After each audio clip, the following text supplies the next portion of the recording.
What is up, Breaking Bad fans? Kino here, and we are back with another Breaking Bad log.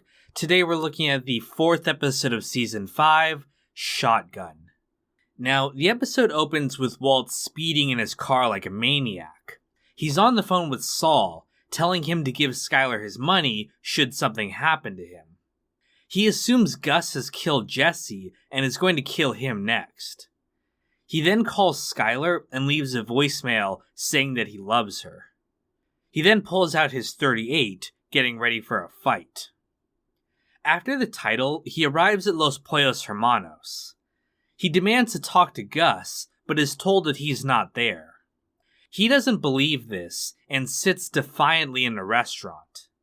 Eventually, Mike calls him, reassuring him that Jesse is alive, but that he'll be with him for the day. Walt has no idea what's going on and barges into Gus's office, but sees that he's actually not there.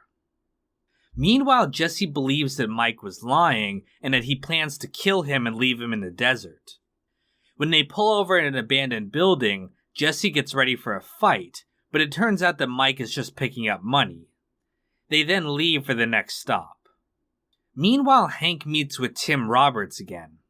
He says that he believes that Gale was the Heisenberg that he's been searching for, but has no idea who might have killed him.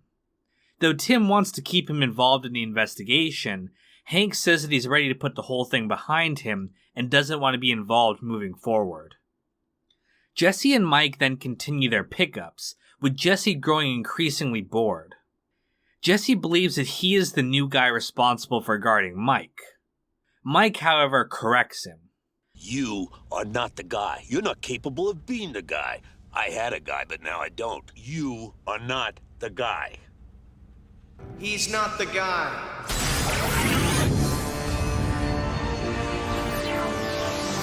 I am. And you are? I'm the guy. Mike tells him that he was simply following orders to bring him along, and tells him to just be quiet. Meanwhile, Walter continues to cook on his own, finding it hard to work without an assistant.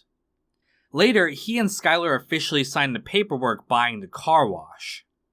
Skyler is a little scared, but Walt reassures her that they'll be fine.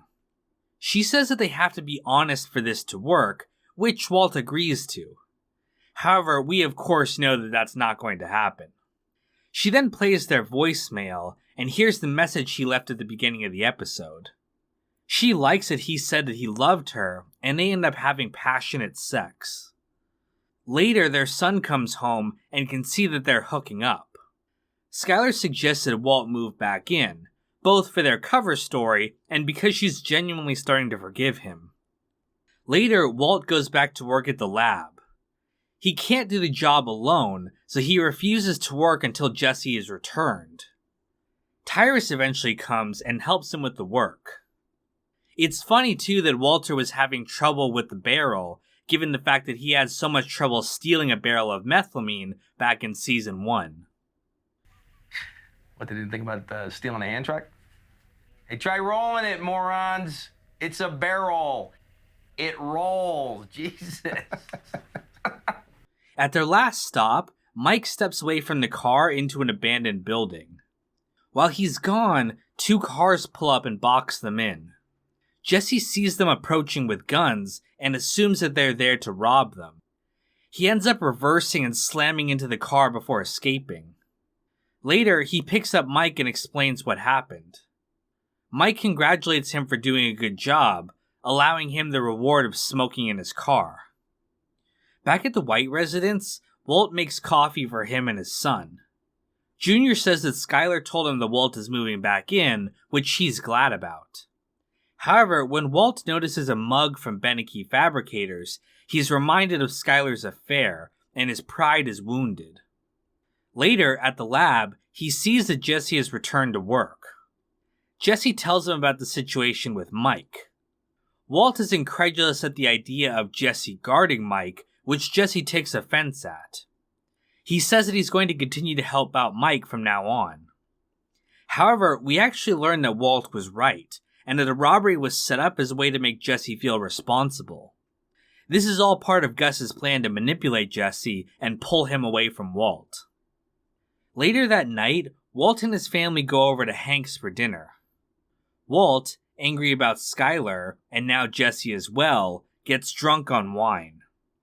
When Hank brings up Gale and says that he was a genius, Walt declares that he thinks Gale was merely a student, and that the guy Hank is looking for is still out there.